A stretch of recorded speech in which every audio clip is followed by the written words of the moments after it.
এই চ্যালেঞ্জটা আপনার ফেস করতে হবে আপনার আইএলস রিডিং এক্সামে, যেটা হবে 1 আওয়ারের and it will be of 40 marks. রিডিংয়ে 3টা ডিফারেন্ট প্যাসেজ থাকে, এক একটা প্যাসেজের উপরে 800 থেকে 1000 ওয়ার্ডস অফ ইংলিশ, তার উপরে বেস করে 40 questions of around 7 to 10 different types. এই চ্যালেঞ্জটা আপনার ফেস করতে হবে আপনার আইএলস রিডিং এক্সামে, যেটা হবে 1 আওয়ারের and it will be of 40 marks. কিছু certain types of reading question আছে, matching information, true false, MCQ, matching heading. এই কোয়েশ্চেন্সগুলোর অনেকেই অনেক প্রবলেম হয়, যেরকম আমি একটা সার্টেন লেটার বা একটা সার্টেন সেন্টেন্সের পোর্শনটাকে যে বুঝার পরে আমি প্যাসেজের রাইট পার্টে যে খুঁজে বের করব, অ্যান্ড বের করার পরে আমার অপশনসগুলোর সাথে মিলিয়ে দেখব যে কোনটা যাচ্ছে।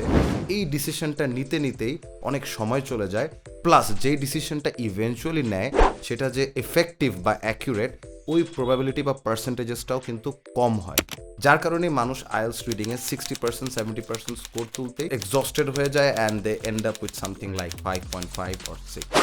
So if you want to improve your IELTS reading, there are few steps. Number 1, you have to give time and prepare for each different type of question.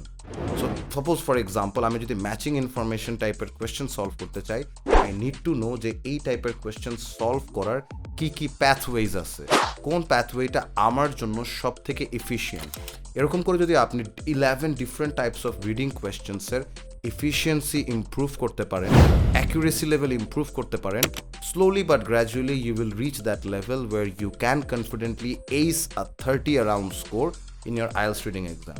বলা খুবই সহজ, but to learn you need to give time, you need to learn and subscribe to our YouTube channel, because এই চ্যানেলে you will get workshops and videos that will connect you to your required IELTS reading question paper strategies.